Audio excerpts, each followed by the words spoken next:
ಮಾಡಿಸಬೇಕು. ಈ ಕಡೆ ಆ ಕಡೆ ನಿಂತವರು ದಯವಿಟ್ಟು ದೇವಸ್ಥಾನದ ಹೊರಗಡೆ ಬಂದು ಆ ತಾಯಿ ಸ್ವಾಗತ ಮಾಡಬೇಕಾಗಿ ತಮಗೆ ಕೇಳಿಕೊಳ್ತಾ ಇದ್ದಾನೆ. ಮಾತಾಯಿ ಮಾ ಜಗದೀಶ್ವರಿ ನಮ್ಮ ನಿಮ್ಮ ನೆಚ್ಚಿನ ಶ್ರೀ ಮಾ ವರದ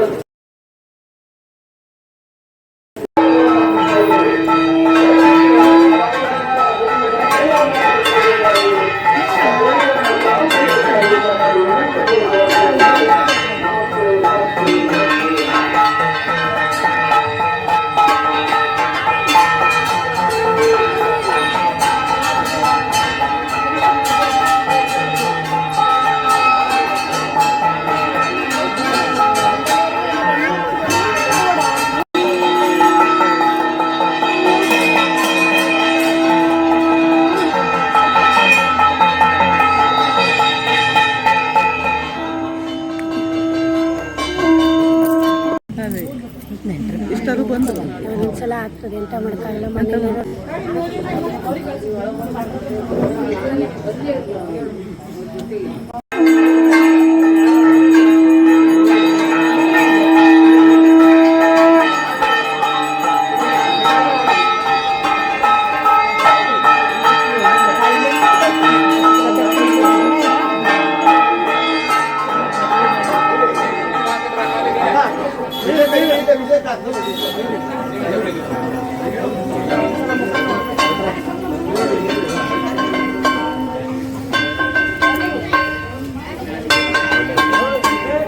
ಸ್ವಲ್ಪ ಯಾರದು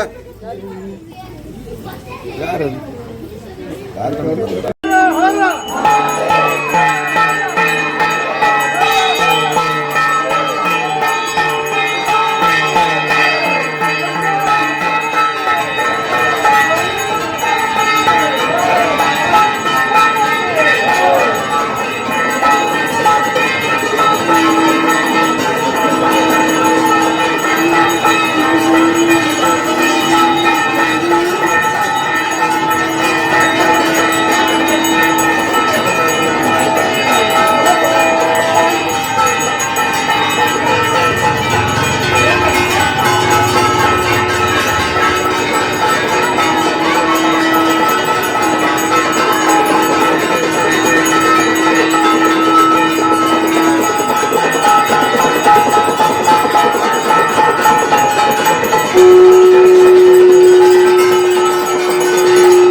ಹನುಮಂತನ ದೇವಿ वस्त्रं समर्पयामि उपवेदं समर्पयामि आभरणं समर्पयामि गन्धाक्षतपत्रपुष्पाणि समर्पयामि दुर्गायै नमः शान्त्यै नमः शाम्भवे नमः बुद्धिदान्यै नमः शङ्करप्रियाय नमः नारायणाय नमः शिवमूर्त्यै नमः भद्रकाळ्यै नमः महालक्ष्म्यै नमः महामायायै नमः योगनिद्राय नमः चण्डिकायै नमः नामपूजां समर्पयामि नमो देवे महादेवे शिवाय सततं नमः नमः प्रकृत्यै मुद्राय यथा प्रदास्मताम् गन्धासकलाराधने सुस्थितमस्तु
फलं समर्पयामि देवे नमः मुखसज्जते ताम्बूलं पूजायाः सम्पूर्णार्थे दक्षिणां प्रतिपादयामि स्वप्यलिकबलावाप्तये मङ्गलनीराजनं करिष्ये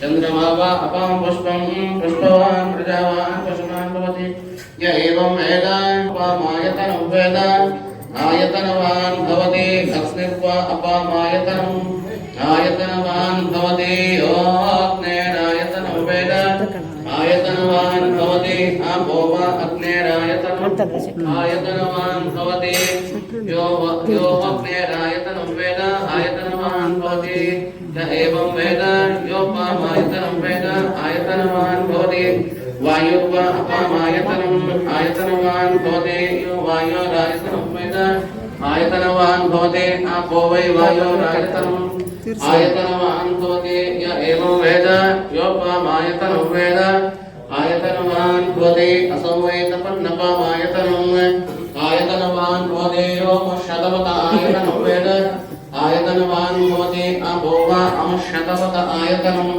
आयतनवान् भवति य एवं वेद योपामायतनं वेद आयतनवान् भवति चन्द्रमा वा अपामायतनम् आयतनवान् भवति यश्चन्द्रमस आयतनं वेद आयतनवान् भवति आपो वै चन्द्रमस आयतनम् आयतनवान् भवति एवं वेद योपामायतनं वेद आयतनवान् भवति नक्षत्राणि वा अपामायतनम् आयतनवान् भवति यो नक्षत्राणाम् आयतनं वेद आयतनवान् भवति आपो वै नक्षत्राणाम् आयतनम् आयतनवान् भवति एवं वेद योपामायतनं वेद आयतनवान् भवति संवत्सरो वा अपामायतनम् आयतनवान् भवति संवत्सरस्यायतनं वेद आयतनवान् भवति आपो वै संवत्सरस्यायतनम् आयतनवान् भवति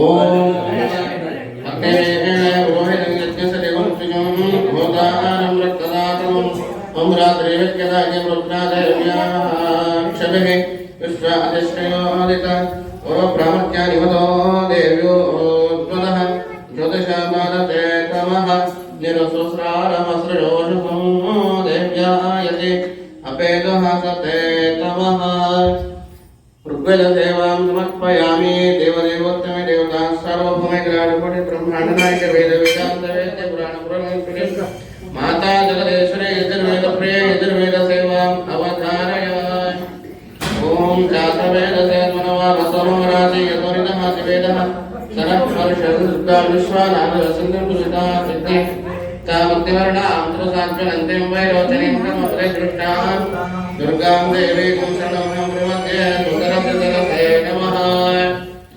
यजुर्वेदसेवां समर्पयामि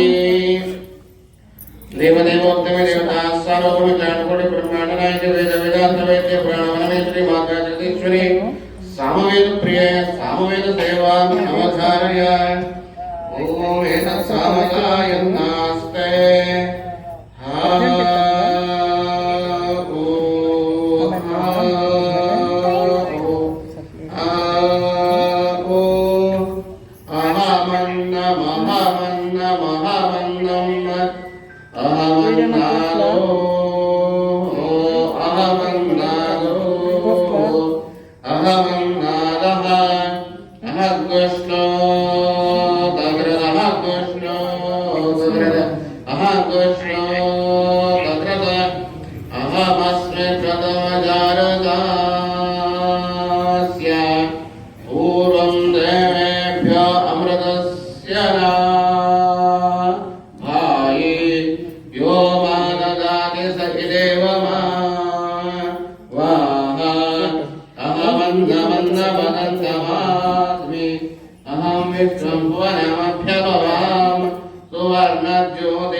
देवदेवोत्तमे देवता सार्वभौमे ग्राडपटि ब्रह्माण्डनायक वेद वेदान्त वेद्य पुराण परमेश्वरे माता जगदीश्वरे अथर्वण वेदप्रिय अथर्वण वेद सेवाम् अवधारय ओम शन्नो देवी रविष्णया भवन्तु विदये संयोरविश्रवन्तु नः अथर्वण वेद सेवां समर्पयामि देवदेवोत्तमे देवता सार्वभौमे ग्राडपटि ब्रह्माण्डनायक वेद वेदान्त वेद्य पुराण परमेश्वरे माता जगदीश्वरे शास्त्रप्रिय शास्त्रदेवाम् अवधारय तावसाने नटराजराजो नरदशक्कामो पञ्चवारम् उद्धर्तकाम सनकादिदाने रुद्रमर्षे शिवपुत्रजालम् वाक्यकारं रजभाजकारं तन्त्रिं प्राणिं पुत्रकारं च प्रणतोऽस्मि नेत्रयम् ॐ अयेगुण रुद्रग ॐ अयौच अयवरडगणजमगणनं जपज गणदश गणदश कपचणद चणतो कपयवलित्येतानि माहेश्वराणि रुद्राणि ॐ वृत्ते शास्त्रदेवां समर्पयामि देवदेवोत्तमे देवता सार्वभौमे ग्राडपटि ब्रह्माण्डनायक वेद वेदान्त वेद्य पुराण परमेश्वरे माता जगदीश्वरे पुराणप्रिय पुराणदेवाम् अवधारय गुरवे नमः गुरुचरणारविन्दाभ्यां नमः गुरवे सर्वलोकानां हृदये भवरोगिणां हृदये सर्वविद्यानां दक्षिणामूर्तये नमः या दुर्गे बृहदष्टना दुरपते रत्रे सदा पठ्यते पाताले विचङ्गुलाभितर्तो सूतेन अतुन्यते तस्यग्रे वदैवने प्रतिदिनं सूतेन तस्यते प्रसक्ते हरे देवी प्रीत्यै मया कथ्यते ನವರಾತ್ರಿಯಲ್ಲಿ ನವದುರ್ಗೆಯ ಉಪಾಸನೆಯನ್ನ ಮಾಡಬೇಕು ಅನ್ನುವಂತಹ ಪ್ರತೀತಿ. ಕಾರಣ ಇಷ್ಟೇ, 9 ಶಕ್ತಿಯ ಉಪಾಸನೆಯಿಂದ ನಮ್ಮ ಎಲ್ಲ ಸಂಕಟಗಳು ನಿವೃತ್ತಿ ಆಗ್ತದೆ, ಅಷ್ಟೈಶ್ವರ್ಯಗಳು ಪ್ರಾಪ್ತಿ ಆಗ್ತದೆ. ಒಂದೊಂದು ದುರ್ಗೆಯಿಂದ ಒಂದೊಂದು ಇರುವಂತಹ ಫಲ ಮನುಷ್ಯರಿಗೆ ಪ್ರಾಪ್ತಿ ಆಗ್ತದೆ ಹೇಳುವುದನ್ನ ಋಷಿಮುನಿಗಳು ಹೇಳಿದ್ದಾರೆ. ಒಂದೊಂದು ದಿನ ಶೈಲಪುತ್ರಿಯಿಂದ ಆರಂಭಿಸಿರುವಾಗಿ ಒಂದೊಂದು ದಿನ ಬ್ರಹ್ಮಚಾರಿಣಿ, ಚಂದ್ರಘಂಟ, ಕೂಷ್ಮಾಂಡ, ಸ್ಕಂದಮಾತ, ಕಾತ್ಯಾಯಿನಿ, ಕಾಲರಾತ್ರಿ, ಸಿದ್ಧಿದಾತ್ರಿ, ಹೀಗೆ 9 ದುರ್ಗೆಯ ಉಪಾಸನೆಯನ್ನ. ಸಿದ್ಧಿದಾತ್ರಿಗೆ ಶುಂಭ ಹೇಳುವಂತಹ ಒಂದು ಹೆಸರು. ವಿಶೇಷವಾಗಿ 9 ದಿನ ಉಪಾಸನೆಯನ್ನು ಮಾಡಲಿಕ್ಕೆ ಅಸಕ್ತನಾದವನು 3 ದಿನ ರಕ್ತಬೀಜ, ನಿಶುಂಭ, ಶುಂಭಹಾರನ್ನು ಉಪಾಸನೆಯನ್ನು ಮಾಡಬೇಕು ಅಂತ ಹೇಳಿದ್ರು. ಹಾಗೆ ಅದು ಅಸಕ್ತನಾದವನು ಒಂದೇ ದಿನ 2 ದಿನ ಮಾಡಬೇಕು ಅಂತ ಹೇಳಿದ್ರು. ಶುಂಭ ನಿಶುಂಭನನ್ನು ಉಪಾಸನೆಯನ್ನು ಮಾಡಬೇಕು ಅಂತ. ಅದು ಅಸಕ್ತನಾದವನಿಗೆ ಒಂದೇ ದಿನ ಪೂಜೆ ಅಂತ ಹೇಳಿದ್ರು. ಶುಂಭನನ್ನು ಉಪಾಸನೆಯನ್ನು ಮಾಡಬೇಕು, ಕಾಲರಾತ್ರಿಯನ್ನು ಉಪಾಸನೆ ಮಾಡಬೇಕು ಅಂತ ಹೇಳಿದ್ರು. ಕಾರಣ ಇಷ್ಟೇ, ಈಗ ರಕ್ತ ಬೀಜನನ್ನ ನಾಶ ಮಾಡಬೇಕಿದ್ರೆ ದೇವಿ ಹಲವು ರೂಪವನ್ನ ತಾಳುತ್ತಾಳೆ. ಯಾಕೆಂದ್ರೆ ಒಂದು ಬೆವರು ರಕ್ತದ ಹನಿ ಭೂಮಿಗೆ ಬೀಳುತ್ತದೆಯೋ ಅಲ್ಲಿ ಅದೇ ಶಕ್ತಿ, ಅದೇ ಸಾಮರ್ಥ್ಯ, ಅದೇ ಅಳತೆ ಮತ್ತೊಬ್ಬ ಪುರುಷ ಉತ್ಪನ್ನನಾಗ್ತಾ ಇದ್ದ. ಇಡೀ ಜಗತ್ತೇ ಆ ರಕ್ತ ಬೀಜ ತುಂಬಿ ಹೋಗಿತ್ತು. ಆಗ ಅವನನ್ನು ನಾಶ ಮಾಡುವಾಗ ದೇವಿ ತನ್ನ ದೇಹದಿಂದವ ಒಂದೊಂದೇ ರೂಪವನ್ನು ಬಿಡುತ್ತಾಳೆ. ಆ ಬಂದಂತಹ ರೂಪ ಬ್ರಹ್ಮನನ್ನು ನೋಡಿ ಬ್ರಹ್ಮನೇ ಆಕಾರವನ್ನ, ಬ್ರಹ್ಮನೇ ರೂಪವನ್ನ, ಬ್ರಹ್ಮನ ಶಕ್ತಿಯನ್ನು ಪಡೆದು ಬ್ರಹ್ಮಾಣಿ ಆಗ್ತಾಳೆ. ಎರಡನೇ ಶಿವಶಕ್ತಿಯಾಗಿ ಬರ್ತಾಳೆ, ಐಶಾನಿ ಆಗ್ತಾಳೆ ಅಥವಾ ಮಾಹೇಶ್ವರಿ ಆಗ್ತಾಳೆ. ಹೀಗೆ ಸುಬ್ರಹ್ಮಣ್ಯನನ್ನು ನೋಡಿ ಸುಬ್ರಹ್ಮಣ್ಯನ ಶಕ್ತಿ ರೂಪವನ್ನು ಪಡೆದು ಕೌಮಾರಿ ಆಗ್ತಾಳೆ. ಹೀಗೆ ಒಂದೊಂದು ರೂಪವನ್ನು, ವಾರಾಹಿ, ನಾರಸಿಂಹಿ, ನರಸಿಂಹನ ರೂಪವನ್ನು ನೋಡಿ ನಾರಸಿಂಹಿ ಆಗ್ತಾಳೆ. ಹೀಗೆ ಇಂದ್ರ ರೂಪದಲ್ಲಿ ಇಂದ್ರಾಣಿ ಆಗ್ತಾಳೆ. ಹೀಗೆ ಎಲ್ಲ ರೂಪವನ್ನ ತೆಗೆದುಕೊಂಡು ಅಷ್ಟ ಶಕ್ತಿಯುತಳಾಗಿ ಎಲ್ಲ ರಾಕ್ಷಸರನ್ನ ನಾಶ ಮಾಡ್ತಾ ಹೋಗುವಾಗ ಆ ಚಂಡಿಕೆ ನಾಲಿಗೆಯನ್ನ ಹೊರ ಚಾಚಿ ಆ ರಕ್ತ ಭೂಮಿಗೆ ಬೀಳದಂತೆ ಮಾಡಿ, ರಕ್ತ ಬೀಜದ ರಕ್ತವೇ ಇಲ್ಲದಂತೆ ಮಾಡಿ ಅವನನ್ನ ಗೆಲ್ತಾಳೆ. ಅದಕ್ಕಾಗಿ ಆ ಸಮಯದಲ್ಲಿ ಉತ್ಪನ್ನವಾದಂತಹ ಅಷ್ಟ ಮಾತೃಕೆ ಹಾಗೆ ಚಂಡಿಕೆ ಸೇರಿ 9 ಆದಕ್ಕಾಗಿ ಅವರ ಉಪಾಸನೆಯನ್ನು ನಿರಂತರವಾಗಿ ನಡೆಸಿದ್ರೆ ನಮ್ಮೆಲ್ಲ ಈಗಿನ ಕಾಲ ರಕ್ತ ಬೀಜ ಆದ್ರೆ ಹೆಚ್ಚು, ಒಬ್ಬರಿಂದ ಒಂದು ಹೆಚ್ಚಾಗುದೇ, ಇದು ಬಿಟ್ರೆ ಕಡಿಮೆ ಆಗುದು ಯಾವುದೂ ಇಲ್ಲ ಜಗತ್ತಿನಲ್ಲಿ. ಅನಿಷ್ಟವಾಗಿರ್ಬೋದು ಅಥವಾ ದುಷ್ಟತೆ ಇರ್ಬೋದು ಅಥವಾ ಕ್ಷೋಭ ಇರ್ಬೋದು, ಒಂದರಿಂದ ಮತ್ತೊಂದು ಬೆಳೀತಾ ಹೋಗುದು. ಅನಾರೋಗ್ಯವೂ ಕೂಡ ಹಾಗೆ. ಅದನ್ನು ನಾಶ ಮಾಡಲಿಕ್ಕೆ ಆ ಚಂಡಮುಂಡ ಆ ರಕ್ತ ಬೀಜ ನಿಶೋಧನೆ ಮಾಡಿದಂತಹ ಆ ರಕ್ತ ಬೀಜ ನಿಪಾತನಿಗೆ ಮತ್ತೊಮ್ಮೆ ಆವಿರ್ಭಾವ ಆಗಬೇಕು. ಅದಕ್ಕೆ ಅವಳು ಉಪಾಸನೆಯನ್ನು ಅವಳನ್ನು ಕರೆಯುವಂತಹ ಪ್ರಕ್ರಿಯೆಯನ್ನು ಮಾಡುವುದು. ಇಷ್ಟ ಆದ್ಮೇಲೆ ಆ ನಿಶುಂಭನನ್ನು ನಾಶ ಮಾಡಿದ ಮೇಲೆ ಶುಂಭಾಸುರ ಅವಳನ್ನು ಕೇಳುತ್ತಾನೆ, ನೀನು ಏನು ಪರಾಕ್ರಮ ಮಾಡಿದಂತಾಯ್ತು, ನೀನು ಅಷ್ಟು ಶಕ್ತಿಯನ್ನ ಸೇರಿಕೊಂಡು ನನ್ನ ಒಬ್ಬನೊಡನೆ ಯುದ್ಧ ಮಾಡ್ತಾ ಇದ್ದೀಯ ಅಂತ ಹೇಳ್ತಾನಂತೆ. ಆಗ ಅವಳಲ್ಲಿ ಎಲ್ಲಾ ಶಕ್ತಿಗಳು ಏಕೈವಾಹಂ ಜಗತ್ಯಂತ್ರ ದ್ವಿತೀಯ ಕಾಮಮಾಪುರ, ತನ್ನ ಬಿಟ್ಟು ಜಗತ್ತಲ್ಲಿ ಮತ್ತಾರು ಕಾಣ್ತಾ ಇರ್ತಾರೆ ನಿನ್ಗೆ, ನೀನು ನನ್ನ ಅಂತ ಹೇಳ್ತಾಳೆ. ಆಗ ಶುಂಭಾಸುರ ಎಲ್ಲ ದೇವಿಯನ್ನು ನೋಡ್ತಾ ಇರುವಾಗ ಎಲ್ಲ ದೇವಿಯು ಒಂದೇ ಯಾರಿ ಕಾಣ್ತದೆ. ಅವೆಲ್ಲ ಶಕ್ತಿ ಬ್ರಹ್ಮಿ, ಮಾಗೇಶ್ವರಿ, ಕೌಮಾರಿ, ವೈಷ್ಣವಿ, ವಾರಾಹಿ, ಇಂದ್ರಾಣಿ, ಚಾಮುಂಡ, ಮಹಾಲಕ್ಷ್ಮಿ ಅಷ್ಟು ಸೇರಿ ಆ ಶುಂಭ ಹೇಳುವಂತಹ ದುರ್ಗೆಯಲ್ಲಿ ಒಳಗೆ ಸೇರಿ ಬಿಡ್ತಾಳೆ. ಆಗ ಅವಳನ್ನ ಸೇರಿಕೊಂಡು ಒಂದೇ ದುರ್ಗೆ ಶುಂಭಾಸುರನ್ನು ನಾಶ ಮಾಡ್ತಾಳೆ. ಆಗ ಅದಕ್ಕಾಗಿ ಎಲ್ಲ ದಿನ ಅಶಕ್ತವಾದ ಒಂದೇ ದಿನ ಪೂಜೆಯನ್ನು ಮಾಡಿದ್ರೆ 9 ದುರ್ಗೆಗೆ ಪೂಜೆ ಸಲ್ತದೆ. ಯಾಕೆಂತಂದ್ರೆ ಎಲ್ಲಾ ದುರ್ಗೆಗಳ ಆವಿರ್ಭಾವ ಆಗಿರುವಂತಹದ್ದು ಶುಂಭಾ ದುರ್ಗೆಯಲ್ಲಿ ಆಗಿದ್ದಕ್ಕಾಗಿ ನವರಾತ್ರಿ ಶುಂಭಾ ದುರ್ಗೆ ಅವಳು ಅಂದರೆ ಆ ದಿನವೇ ಅವಳನ್ನು ಪೂಜೆಯನ್ನು ಮಾಡಿದ್ರೆ 9 ದುರ್ಗೆಯನ್ನು ಉಪಾಸನೆ ಮಾಡುವಂತಹ ಪುಣ್ಯ ಮನುಷ್ಯ ಪ್ರಾಪ್ತಿ ಆಗ್ತದೆ ಹೇಳೋದನ್ನ ಮಾರ್ಕಂಡೇಯ ಮುನಿಗಳು ಈ ಸಾವಳಿಕೆ ಅನ್ನುವಂಥದ್ರಲ್ಲಿ ಈ ಭಾಗವನ್ನು ಹೇಳ್ತಾ ಇದ್ದಾರೆ. ಚಂಡಿ ಪಾಠದಲ್ಲಿ ಬರುವಂತಹ ಈ ಭಾಗವನ್ನ ಕೇಳಿ ನಾವು ಈ ಚಂಡಮುಂಡಃ ಪೂಜೆಯನ್ನ ನಿರಂತರವಾಗಿ ನಡೆಸಿದಲ್ಲಿ ನಮ್ಮ ಕಷ್ಟ ಕಾರ್ಪಣ್ಯಗಳು ನಾಶವಾಗ್ತದೆ. ಬ್ರಾಹ್ಮ್ಯಾದಿ ಅಷ್ಟ ಮಾತೃಕೆಗಳ ಅನುಗ್ರಹ ಮನುಷ್ಯನಿಗೆ ಪ್ರಾಪ್ತಿಯಾಗುವುದರೊಂದಿಗೆ ಇವತ್ತು ವಿಜಯವನ್ನು ಸಾಧಿಸಿದಂತಹ ಒಂದು ಶಕ್ತಿ ಆ ಎಲ್ಲ ಉಪಾಸನೆಯ ಅವೆಲ್ಲರೂ ಕೂಡ ಈಗ ನಾವು ಹೇಳ್ತೇವೆ ವಿಜಯದಶಮಿ ಹೇಳುವಂತಹ ಶಬ್ದದ ಅರ್ಥವೇ ಎಲ್ಲವನ್ನು ಗೆಲ್ಲುವಂತಹದ್ದು.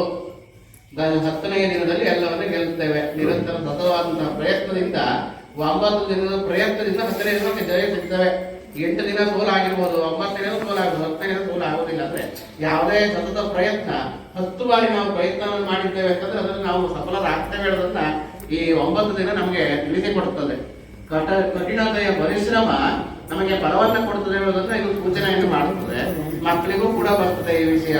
ನಿರಂತರವಾಗಿ ಒಂದೇ ಹೋದ್ರೆ ನಾನು ಬರಲಿಲ್ಲ ಬಿಟ್ಟರೆ ಅದು ಆಗುವುದಿಲ್ಲ. ಕಠಿಣವಾಗಿ ನಿರಂತರವಾಗಿ 10 ಸಲ ಹೇಳಿದಾಗ 11ನೇ ಸಲ ಅದು ಒಂದೇ ಬರ್ತದೆ. ಅದು ನಮಗೆ ಕಣ್ಣು, ಕಿವಿ, ಬಾಯಿ ಯಾವ್ದಾದ್ರು ಒಂದು ನೆನಪಿಟ್ಕೊಳ್ತದೆ. ಅಥವಾ ಬರವಣಿಗೆ ಏನ್ ಮಾಡಿದ್ರೆ ಮಳೆಗಾಲ ಹಿಂಸರಿದು ಬೇಸಿಗೆ ಅಥವಾ ಇಬ್ಬರಿ ಬೀಳುವಂತಹ ಕಾಲ. ಈ ಕಾಲದಲ್ಲಿ ದೈವಿಯ ಉಪಾಸನೆ ಇರುವಂತಹ ಶಕ್ತಿ ಬೇಕು ಮನುಷ್ಯನಿಗೆ. ಶಕ್ತಿಯನ್ನು ಕೊಡುವಳು ದೇವಿಯ ಹೊರತು ಮತ್ತೊಂದು ಅಲ್ಲ. ಅದಕ್ಕಾಗಿ ಶಕ್ತಿ ಉಪಾಸನೆಯನ್ನ ಮಾಡ್ತಾ ಆಹಾರದ ಬದಲಾವಣೆ, ಕಾಲದ ಬದಲಾವಣೆಯನ್ನ ಮಾಡ್ತಾ ಆ ಕಾಲಕ್ಕೆ ಹೇಳಿದಂತಹ ಋತುಮಾನದಲ್ಲಿ ಹೇಳಿದಂತಹ ಆಹಾರ ಪದ್ಧತಿಯಿಂದ ನಮ್ಮ ಎಲ್ಲವೂ ಬದಲಾಗ್ತದೆ. ಉಲ್ಲಂಘನೆ ಹೇಳ್ತಾರೆ, ಸೀಮೋಲ್ಲಂಘನ ಉಲ್ಲಂಘನೆ ಆಗ್ತದೆ. ಯಾವ ಉಲ್ಲಂಘನೆ ಆಗುತ್ತಂದ್ರೆ ಒಂದು ಉಲ್ಲಂಘನೆ ಆಗುವುದು ಒಂದಾಯ್ತು, ಇನ್ನೊಂದು ಈ ಮಾಸದಲ್ಲಿ ಕಾಲದಲ್ಲಿ ಆಗುವಂತಹ ಬದಲಾವಣೆಯ ಉಲ್ಲಂಘನೆ ಇನ್ನೊಂದಾಯ್ತು. ಮನುಷ್ಯ ಎಷ್ಟು ದಿನಗಳ ಕಾಲ ಈ ಮಳೆಯಲ್ಲೇ ಹಾಗೆ ನಾನು ಈಗ ಋತು ಬದಲಾದ ಮೇಲೆ ಉತ್ಸಾಹ ಚೈತನ್ಯದಿಂದ ಮುಂದಿನ ಜೀವನವನ್ನ ಸಾಗಿಸುವ ಬದಲಾವಣೆಗೆ ಒಂದು ಉಲ್ಲಂಘನೆಗಳು ಬೇಕು. ಅದು ಈ ಕಾಲದಲ್ಲಿ ಭಗವತಿ ಕೃಪೆಯಿಂದ ನಡಿಬೇಕು ಅಂತ ಈ ಪುರಾಣ ಕೇಸರಿಗೆ ವಿರಾಮವನ್ನು ಇಡ್ತಾ ಇದ್ದೇನೆ. ಸಂಧ್ಯಾಸಂದು ಯಜಮಾನಸ್ಯ ಕಾಮ ದೇವದೇವೋತ್ತಮೇ ದೇವತಾ ಸಾರ್ವಭೌಮಿಕ ಕೋಟಿ ಬ್ರಹ್ಮಾಂಡ ನಾಯಕ ವೇದ ವೇದಾಂತ ವೇದ್ಯ ಪುರಾಣ ಪರಮೇಶ್ವರಿ ಮಾತಾ ಜಗದೀಶ್ವರಿ ಸಂಗೀತ ಪ್ರಿಯ ಸಂಗೀತ ಸೇವಾ ಅವಧಾರಯ.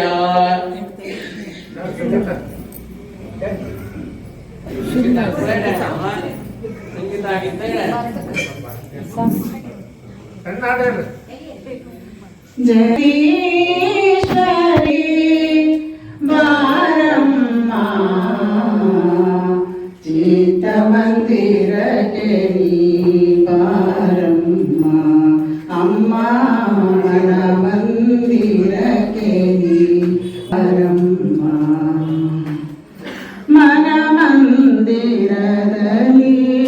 ನಿನ್ನನು ನೋಡಲು ಮನ ಮಂದಿರದಲ್ಲಿ ನಿನ್ನನು ನೋಡಲು ದರುಶನ ಭಾಗ್ಯದ ಸೇವೆಯ ಕರುಣಿಸು ದರುಶನ ಭಾಗ್ಯದ ಸೇವೆಯ ಕರುಣಿಸು ಕಷ್ಟಗಳೆಲ್ಲ ಕ್ಷಣದಲ್ಲಿ ನೀಗುತ್ತ ಕಷ್ಟಗಳೆಲ್ಲ ಕ್ಷಣದಲ್ಲಿ ನೀಗುತ್ತ ನಮ್ಮನ್ನು ಧರಿಸಲು ನೀ ಬಾರಮ್ಮ ಚಿತ್ತ ಮಂದಿರಕ್ಕೆ ನೀ ಬಾರಮ್ಮ ಅಮ್ಮ ಮನ ಮಂದಿರಕ್ಕೆ ನೀ ಬಾರಮ್ಮ ಅಮ್ಮ ಮನ ಮಂದಿರಕ್ಕೆ ನೀ ಬಾರಮ್ಮ.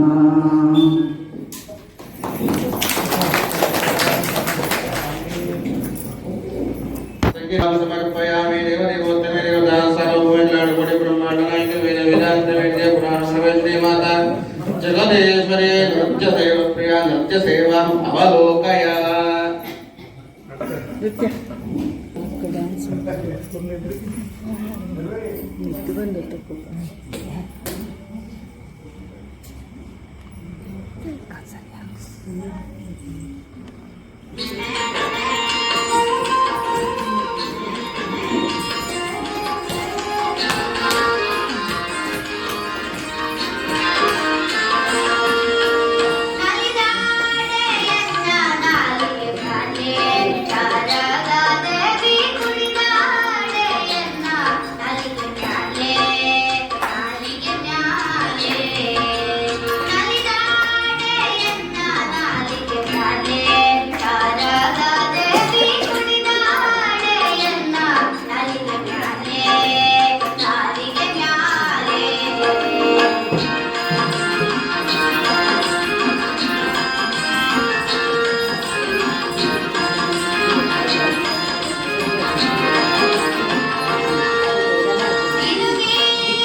ಸರ್ವಭೌಮಕೋಟಿ ಬ್ರಹ್ಮಾಂಡ ನಾಯಕ ವೇದ ವೇದಾಂತ ವೇದ್ಯ ಪುರಾಣ ಪರಮೇಶ್ವರಿ ಮಾತಾ ಜಗದೇಶ್ವರಿ ಶಂಕವಾದ್ಯ ಪ್ರಿಯ ಶಂಕವಾದ್ಯ ಸೇವಾ ಅವಧಾರಯ.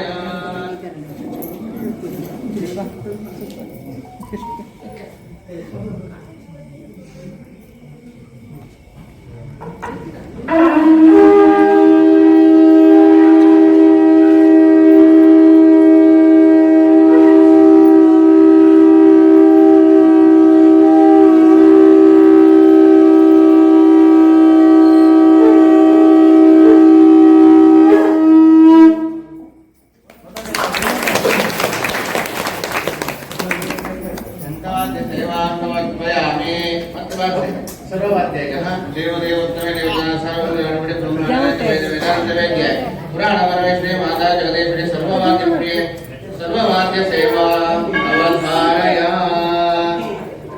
ಗಂಟೆಲ್ಲ ಬಾರದೆ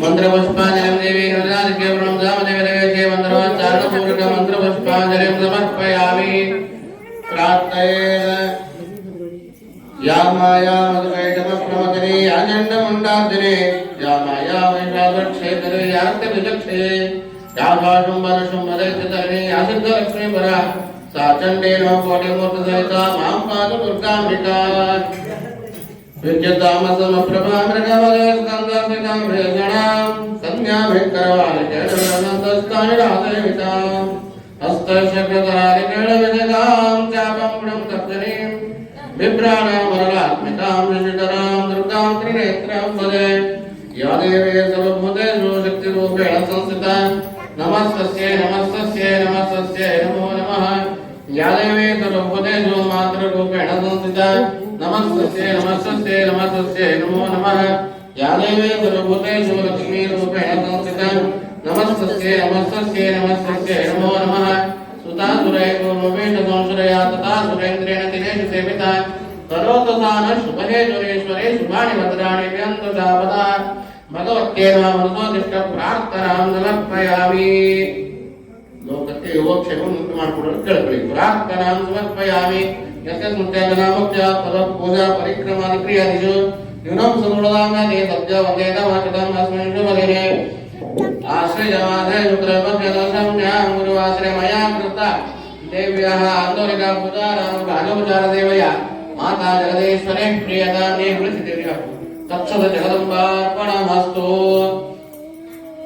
पूजा मध्य बाण मध्य स्वर बाण मंत्र सर्वोपदोष प्रायश्चित्ता तुम नामत्रयं शत्रुताय नमः गोविन्दाय नमः विष्णवे नमः विष्णवे नमः विष्णवे नमः श्रद्धा मेधा विष्णुप्रज्ञा विद्या मंगलम आयुषं तेज आरोग्यं देहि मे जगदीश्वरे प्रसेद प्रसेद सुप्रसाद हस्तो बन्य प्रसाद गणपति मंगलारತಿ ಆದ್ಮೇಲೆ ಕೊಡುವ ಈಗ ಉತ್ಸವ ಪ್ರಸಾದ ಹೇಳಿ ಇದನ್ನ ಎಲ್ಲರಿಗೂ ಹಂಚುವ ವ್ಯವಸ್ಥೆ ಮಾಡಿ ಪ್ರಸೇದ ಪ್ರಸೇದ ಸುಪ್ರಸಾದ ಹಸ್ತು ಈಗ ಉತ್ಸವದ ಕಾಣಿಕೆ ಹೇಳಿ ಎಲ್ಲರೂ ದೇವರಿಗೆ ಕಾಣಿಕೆಯನ್ನು ಸಮರ್ಪಣೆ ಮಾಡಬೇಕು ಉತ್ಸವದ ಕಾಣಿಕೆ ರಾಜೋಪಚಾರದ ಕಾಣಿಕೆ ಅಂತ ಹೇಳಿ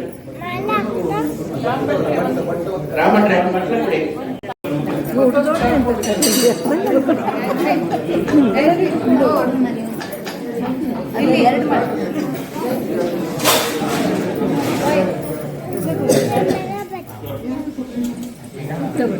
ಕಾಣಿಕೆ ಕೊಡ್ಬೇಕು ಅಂದ್ರಲ್ಲ ಅದು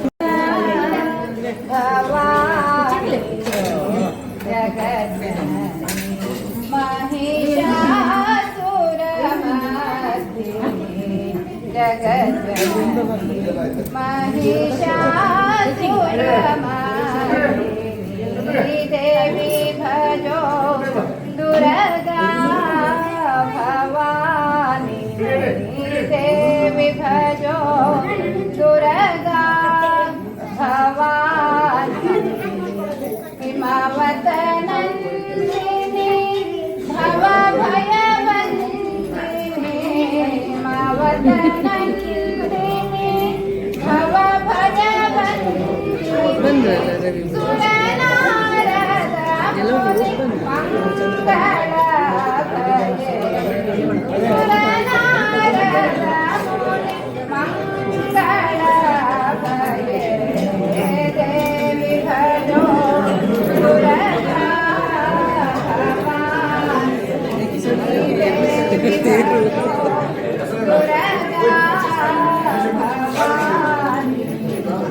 शरणा